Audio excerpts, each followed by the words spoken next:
Bom, prazer, eu sou o Thomas Bolsin aqui. Eu vim apresentar os 6 exercícios que foram sorteados, um de cada lista aqui para a prova P1. Vou começar aqui com o exercício 7 da lista 1, que é bem simples, que era para desenvolver um programa que recebe uma medida em metros e desenvolve em polegadas. Bom, ficou mais ou menos assim o programa. Basicamente, eu criava a variável metros igual a float input valor em metros. O float é para aceitar um valor com vírgula, para habilitar um valor com vírgula no que eu for colocar aqui qualquer valor. O input é para o valor que eu colocar no valor em metros seja armazenado dentro fazer com que armazene dentro da variável metros o valor que eu colocar. E aí, na hora de você armar o programa, vai aparecer aqui. Vai aparecer para você valor em metros, e aí você digita qualquer valor que você quiser. Aí embaixo, cria a variável polegadas, que é igual a metros, que vai ser a variável que a gente digitou na variável acima, vezes 39,37, que é, que é a fórmula para transformar metros em polegadas. E aí embaixo, print, vai printar o valor de polegadas que a gente vai achar da variável acima. E é basicamente isso. Bom, o exercício 6 que foi o sorteado para mim, da lista 2, ele era um exercício que os funcionários de uma organização tabajara iam receber um aumento no seu salário. E, e de acordo com o valor do seu salário, se receber um aumento específico. Então, aqui podemos ver no enunciado, um salário de até 280 eu receber um aumento de 20%, salários entre 280 e 700 eu receber um aumento de 15%, e quanto maior o salário, menor a porcentagem do aumento seria. Então, o programa ficou mais ou menos assim. Basicamente, aqui eu utilizei o def, né, para criar a função aumento com a variável salário. Então, a variável, né, vão ser a gente, né, quem usar o programa, que decide qual vai ser o salário. E aí, no caso, você insere o valor do seu salário, e aí ele vai entrar por um desses if ou else. Então, basicamente, vai ser assim, se o seu salário, que é a tradução do inglês, né, if, né, é o se o seu salário for menor ou igual a 280, ele vai ser multiplicado por 1,2, né, que vai ganhar um aumento de 20% denunciado, ou ele vem para o ELIF, se não for esse o caso, ele vai entrar aqui no ELIF do salário maior que 280 e menor ou igual a 700. E aí ele vai ser multiplicado por 1,15, que é um aumento de 15%. Ou, se não for nenhum desses dois o caso, ele vai entrar nesse terceiro caso, né, que é o salário maior que 700 e salário menor ou igual a 1.500. E aí ele vai ser multiplicado por 1,1, que é um aumento de 10%. E se não entrar em nenhum desses três casos, tem um quarto caso, né, que é o qualquer salário maior que 1.500, ele vai receber um aumento de 5%, né? Então, qualquer valor maior é um aumento de 5%, então é o salário vezes 1,5. E aí ele vai retornar, aí a variável salário, a partir do momento que ela for inserida aqui no programa, ela vai retornar com uma dessas especificações aqui em cima. Aí aqui embaixo eu criei outra variável, a variável A, né, que é para a gente poder inserir o salário, e aqui vai printar o seu salário após o aumento ficou. E aí ele vai printar o aumento desse caso da variável A que foi inserida. Então, em vez de usar a variável salário, utilizei a variável A, porque eu consegui inserir qualquer valor aqui. Então, basicamente, esse é o exercício 6 da lista 2. Na lista 3, o exercício sorteado para mim foi o exercício 1, né, que era para montar uma sequência de números. E a sequência de números que ele pede para mim é 3, 8, 13, 18 e 23. Então, foi bem simples fazer a lista. Foi basicamente usar a função for I in range, e onde você coloca entre parênteses as especificações da sequência que você quer. Então, o primeiro valor é o valor para iniciar com a sequência, que no caso era o 3. O segundo valor era o último valor da sequência. Então, como eu queria que o último valor da sequência fosse 23, então eu coloquei para que acabasse a sequência no número 24, para o 23 caber dentro da sequência.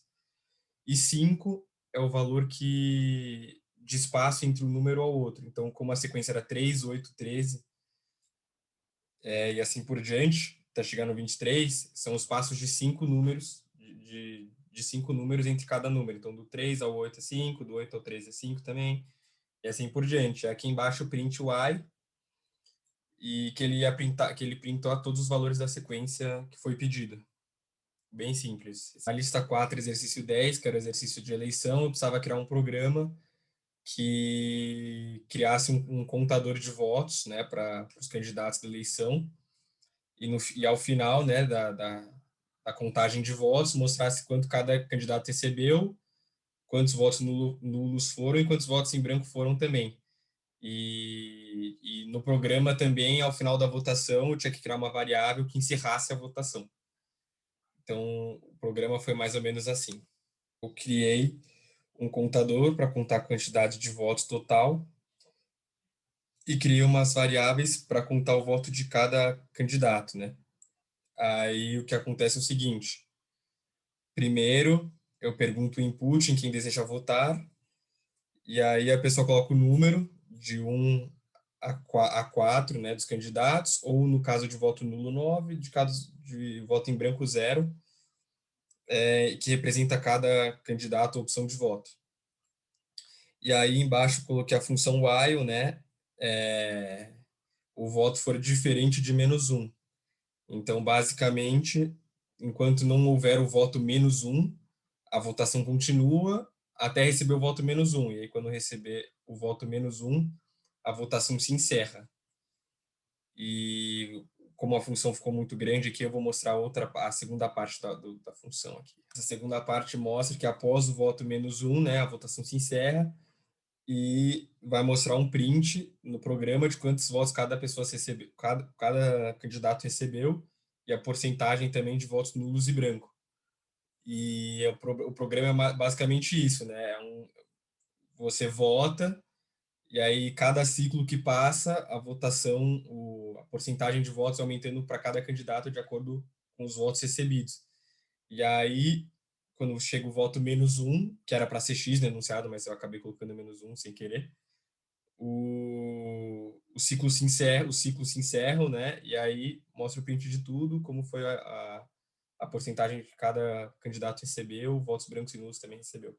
Basicamente isso. O exercício 9 da lista 5 era fazer um programa que recebesse o nome junto da idade, o sexo e a altura dessa pessoa, de 5 pessoas, e colocasse todas essas informações dessas 5 pessoas no dicionário. E aí, quando eu fosse perguntar o nome de alguma pessoa, só me retornasse a idade dela. Então, o programa ficou mais ou menos assim. Eu criei um dicionário vazio na primeira linha, e embaixo eu criei um for i in range 5, né? Onde eu possibilito 5 interações consecutivas aí, né? Para colocar o nome, idade, sexo e altura de 5 pessoas diferentes. Aí, fazendo isso, o dicionário vazio eu coloco para preencher com a idade das pessoas.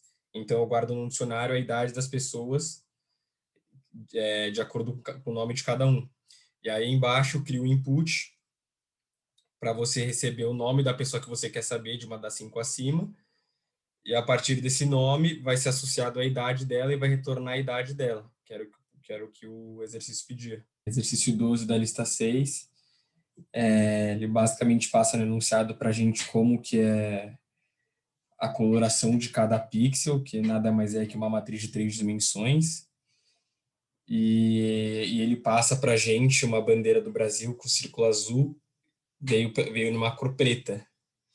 E aí ele pede para a gente fazer um programa para substituir os pixels pretos pelo nosso azul celeste da bandeira, e ele passa os valores para transformar o pixel preto 000 no pixel azul celeste, que são os valores 8, 144, 194. Então o programa fica mais ou menos assim. Então aqui no programa, a gente recebe uma imagem, né, no formato em pixel RGB, então já dá para saber que vão ser 2 dimensões, uma vai ser das linhas e outra das colunas. Dá para saber também que cada pixel vai ser uma lista, né, entre aspas, E esses pixels estão no formato RGB, então vão ser de 3 valores. Então vão ser 3 valores, né? Então, primeiro eu fiz um for de 0 a 11, que vai pegar todas as linhas dessa imagem. Dentro dessas linhas, fiz um outro for de 0 a 11, que vai pegar todas as colunas dessas linhas. Então, vai pegar o elemento linha 1, coluna 1, linha 1, coluna 2, linha 1, coluna 3, até linha 1, coluna 11. Daí, o que eu fiz foi ver se o R, o G e o B seriam todos zero. Então, eu peguei lá, se o pixel i, j, dimensão 0 for igual a 0, i, j, dimensão 1 for igual a 0, e i, j, dimensão 2 for igual a 0, significa que o RGB são todos iguais a 0. E a figura, então, vai ser preta. Daí eu substituo esses 3 pixels por um azul celeste, que é o 8, 144 e 194. E aí acaba consertando a bandeira, o círculo da bandeira de preto para azul. Bom, professor, a minha apresentação da P1 foi basicamente essa. Espero que esteja tudo correto. Obrigado.